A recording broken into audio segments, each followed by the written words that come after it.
recibimos y le damos la bienvenida aquí a esta entrevista VIP de Contacto Diario al magistrado Víctor Hinoa. Magistrado, qué bueno que están con nosotros. Buen día, gracias a ustedes por la invitación. Para mí es un verdadero placer compartir con todo el público de San Francisco de Macorís y la región este tema tan interesante que ustedes nos han traído en el día de hoy, y a mí para compartirlo con ustedes.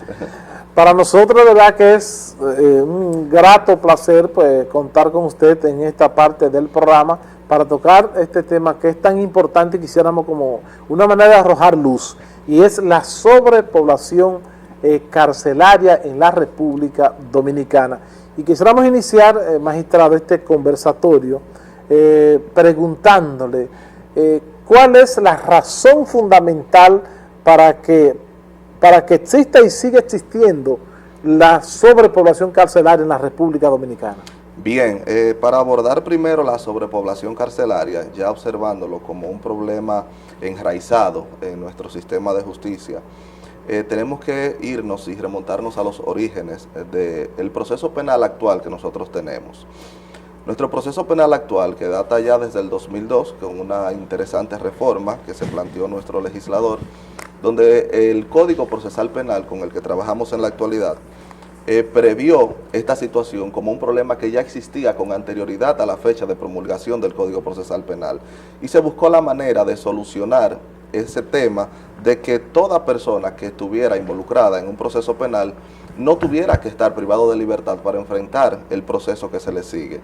Se buscó una solución procesal que fue determinar distintas medidas coercitivas o restrictivas de libertad, o no restrictivas de libertad en todos casos, sino restrictivas de algunos derechos, para así garantizar mediante otros mecanismos que no fuera necesariamente la privación de libertad, que la persona se mantuviera presentándose a todos los llamamientos que le hiciera la justicia. A partir del artículo 222 de ese Código Procesal Penal, que fue pensado partiendo de un código iberoamericano madre, también con la legislación costarricense muy buena al respecto, y se determinó a partir de ese 222 que no solamente la privación de libertad era lo que garantizaba la presentación de las personas a los procesos penales, sino otras medidas, y se enumeró un catálogo de 7 medidas que pudiesen ser dictadas a una persona que estuviera llevando un proceso penal. Hablamos de la visita periódica, que simplemente usted irá a firmar un libro récord ante la autoridad que el juez designe, una garantía económica, o lo que la gente conoce como una fianza suficiente, una garantía suficiente para preservar la presencia de la persona, la presentación inclusive de alguna persona que se hiciera garante del procesado, y finalmente la privación provisional de libertad. Y hablo provisional de libertad porque hay que ponerle ese título obligatoriamente.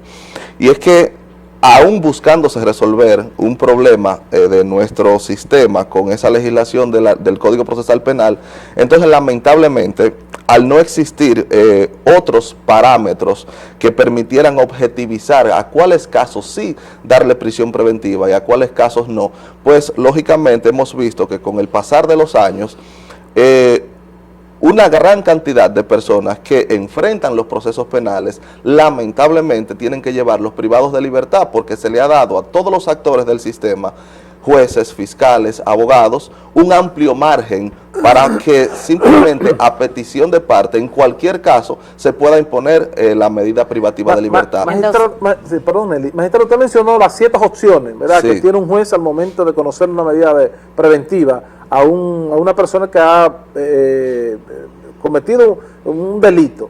¿Y por qué la más común, por lo menos eso es lo que vemos nosotros, la más común era de privarlo de libertad, que se le imponga una medida de coerción, qué sé yo, de 2 meses, 3 meses, 6 meses?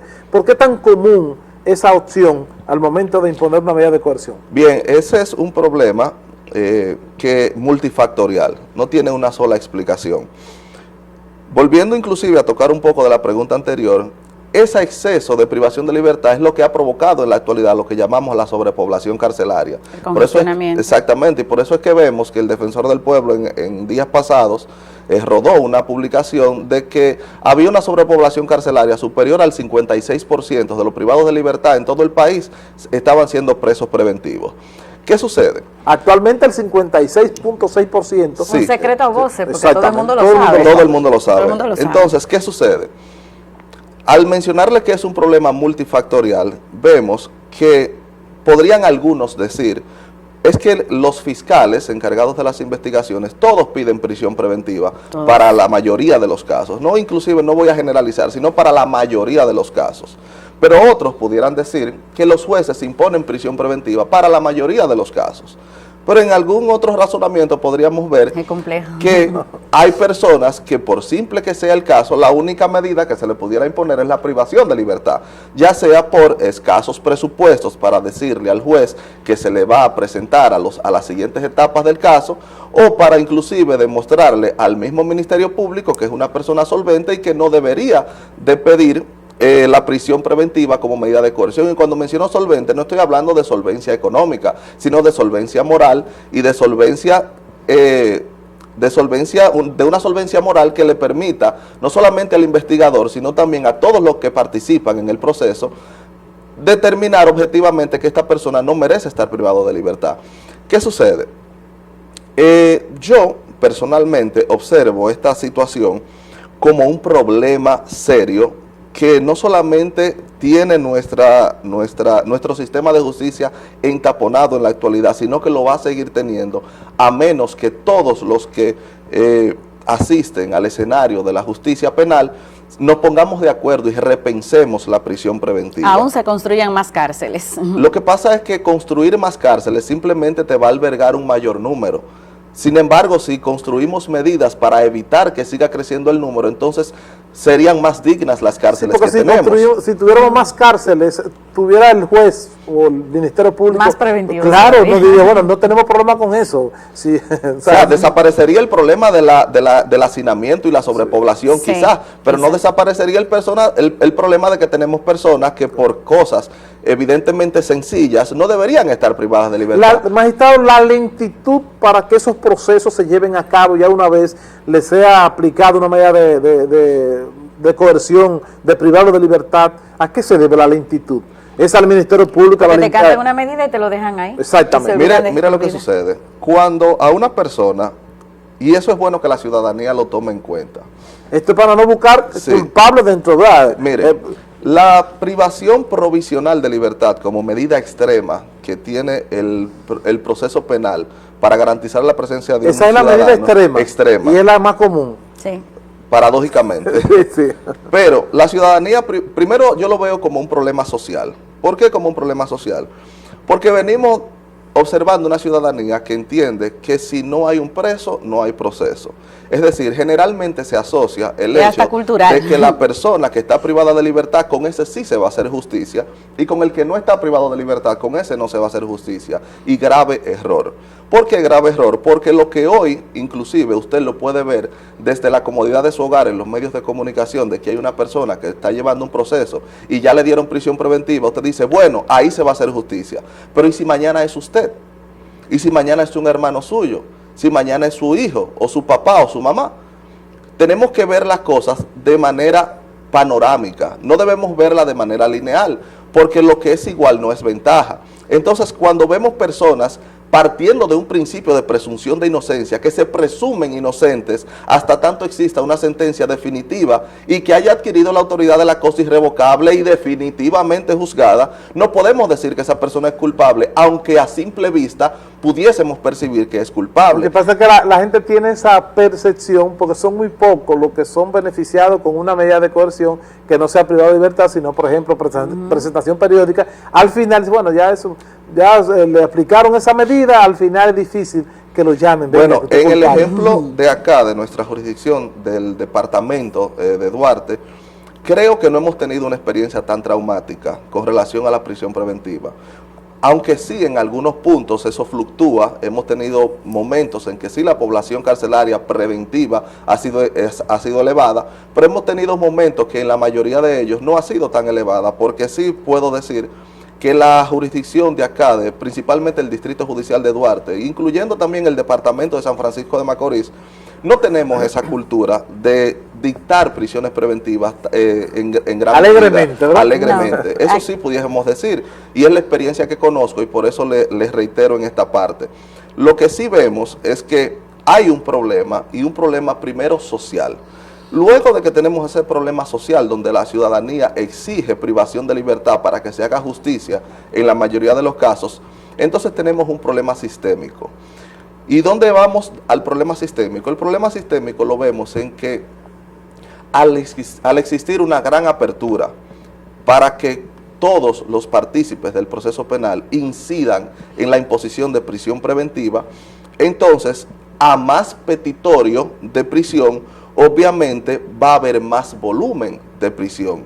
Un análisis que yo hago es el siguiente: si permitimos que siga legalmente existiendo esa posibilidad tan alta de exigir prisión preventiva para la mayoría de los casos, pues obviamente vamos a tener una población carcelaria preventiva que va a connotar en los centros de privación de libertad con los privados de libertad que ya están condenados. Entonces el proceso que sigue un privado de libertad que ya está condenado no es el mismo proceso que debe de seguir un privado de libertad provisional, porque el privado de libertad que está condenado ya tiene un parámetro de formación, ya tiene una reeducación, ya tiene un proceso de descontaminación con el medio social para luego volver a reintegrarse a la sociedad. Sin embargo, vemos que el privado de libertad provisional entra y connota en el mismo centro con el que está condenado y les representa inclusive un atraso, eso es lo más fuerte, un atraso a aquel que está llevando un proceso de rehabilitación.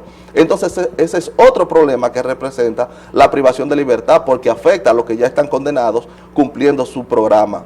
Magistrado, el nuevo Código Penal no plantea una alternativa diferente para dar solución a este caso. El Código Procesal Penal no plantea per se una alternativa, sino lo que el Código plantea son formas de valorar la imposición de las medidas. Okay. ¿Cuáles son las formas en las que el Código manda a interpretar cuál es la medida que se debe imponer? Bueno, tenemos un artículo 229 del Código Procesal Penal donde se habla de cuáles son las cosas que se observan para valorar algo que se llama el peligro de fuga. El peligro de fuga no es más que ese parámetro que tiene el juzgador y con el que interactúan los demás fiscales y abogados para demostrar qué persona representa una posible distracción del proceso y cuál no. Allí se valora la existencia de arraigos laborales, sociales, familiares, es decir, tenemos un procesado que tiene un trabajo estable, que tiene un núcleo familiar, que tiene hijos, que participa de grupos sociales. Tenemos una persona, por ejemplo... Pero realmente, magistrado, esa valoración, ese estudio, esa investigación se hace Generalmente se hace. Generalmente se hace porque es la única alternativa que tenemos para determinar cuál es el tipo de medida que se va a imponer. Es muy común que los abogados y fiscales presentan presupuestos tanto a cargo como en contra del peligro de fuga que representa una persona que está siendo procesada. Si tenemos un ciudadano, por ejemplo, que está siendo acusado por un delito no tan grave, no voy a ponerle título, sino voy a poner un delito cuya pena es de reclusión menor, entre 2 a 5 años, creo que no es un asunto tan serio como para imponer prisión preventiva, porque la posible pena a imponer en caso de condena no es grave, y esa posible pena a imponer también es uno de los parámetros que se mide para determinar el peligro de fuga, porque ante mayor expectativa de pena, entonces es más probable que la persona pueda distraerse del proceso.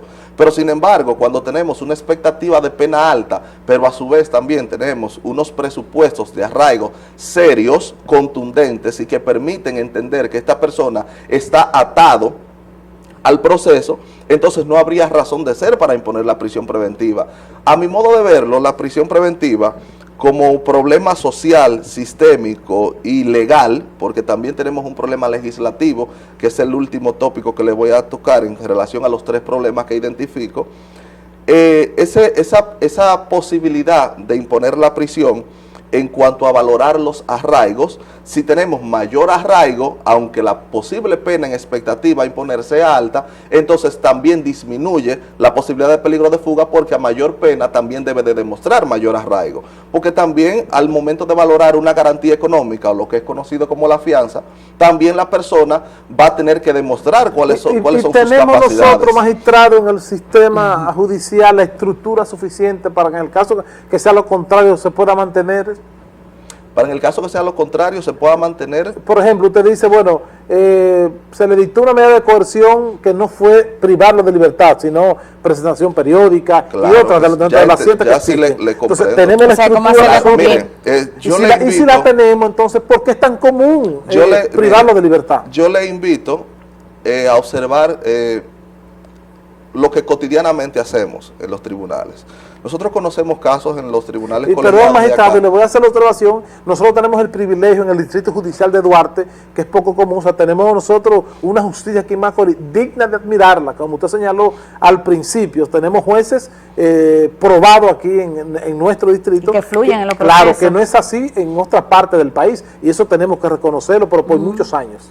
Bien, si usted observa el diario vivir de los tribunales, usted se va a encontrar que en nuestra jurisdicción es muy común que la mayoría, inclusive, de personas que van a asistir a los procesos asisten estando en libertad. Aunque sí, obviamente, reconocemos que tenemos que superar muchos obstáculos que también todavía tiene nuestro departamento en relación a privados de libertad, porque sí lo tenemos. Lo que sí puedo decirles es que tenemos en menos cuantía quizás que en otros lugares, y eso es digno sí de destacar. Si ustedes pueden observar el diario vivir de los tribunales de instrucción, los tribunales colegiados, es muy probable que acá ustedes noten que hay una menor incidencia de privación provisional de libertad. Y otra cosa muy importante a rescatar en ese punto es que nosotros tenemos que hacerle entender también a la sociedad que esa privación provisional de libertad está sujeta a revisiones constantes y a observaciones constantes que hacen los jueces a los fines de controlar la duración de esa privación de libertad, porque eso está fijado también en cuanto a límites procesales, como es el principio de provisionalidad. ¿Y qué nos dice la provisionalidad? Que las medidas solamente tienden a agotarse en cuanto al fin que persiguen. Y si el fin que la medida, por ejemplo, persigue en un momento determinado es la protección de la víctima, en un caso quizás de violencia, y vemos que esa víctima desiste y que no tiene ningún tipo de interés en continuar el proceso, entonces automáticamente, si desaparece la razón por la que se dictó la privación provisional de libertad, no se cae el proceso, sino que desaparece la razón de la privación provisional de libertad, porque el proceso puede seguir. Y es importante, Nelly, que usted mencione eso. Y es que cuando la privación provisional de libertad se termina, el proceso no se termina, porque aunque van corriendo de manera simultánea, pero aunque desaparezca la privación de libertad, el proceso continúa normal, porque si se trata de un caso de acción pública donde el Ministerio Público puede continuar su proceso, entonces poco importa que la persona esté privado de libertad o no. El proceso penal nuestro, para que la ciudadanía lo sepa, está diseñado para que se lleve con la persona estando en libertad. Por eso es que hablamos de excepcionalidad. Y si hablamos de excepcionalidad, inclusive podemos mencionar que no es necesario ninguna medida de coerción para que una persona lleve su proceso.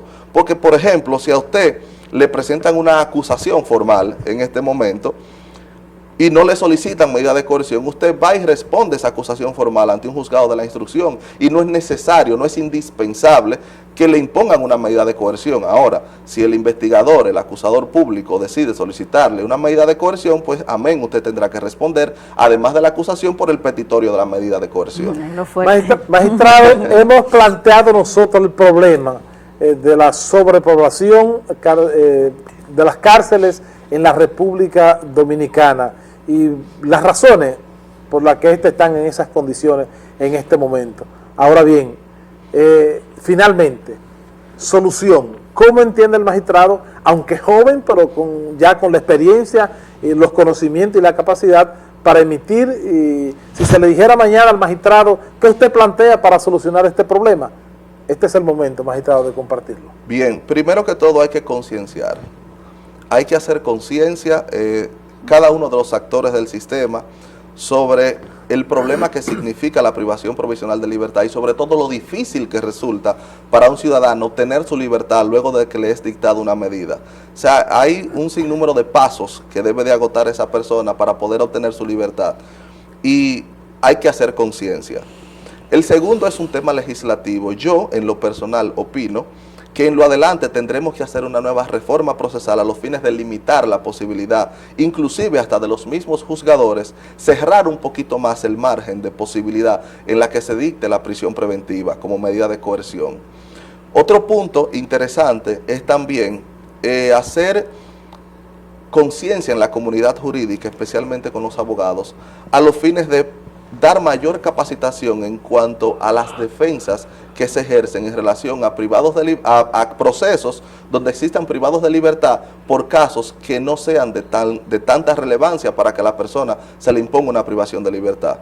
Es decir, hay varias cosas, aunque la más importante que sí puedo destacar es una posible y futura reforma legislativa para cerrar un poco más el amplio margen que tienen cada uno de los actores del sistema para favorecer la privación de libertad. Porque, como lo mencionamos al principio, la población carcelaria que se observa hoy en día no es más que el resultado del fracaso de muchas medidas que se han intentado tomar a los fines de reducir la población. Esto no se resuelve con más cárceles, esto no se resuelve quizás dejando de perseguir inclusive, porque como le dije, se puede perseguir sin medidas de coerción. Esto se resuelve observando de manera holística cada uno de los problemas que se presentan en torno a los procesos para que entre todos podamos aportar para minorar la carga de los procesos, de los privados de libertad. Tenemos un gran desafío por delante. Así es. Magistrado, pues nosotros queremos agradecerle, de verdad, de manera muy especial el hecho que usted haya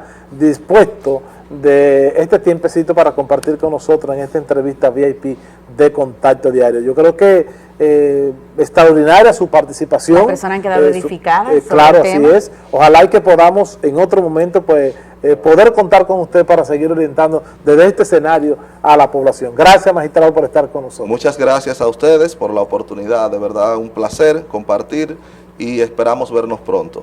Gracias. El magistrado Víctor Hinoa compartió con nosotros en esta que fue la entrevista VIP de Contacto Diario.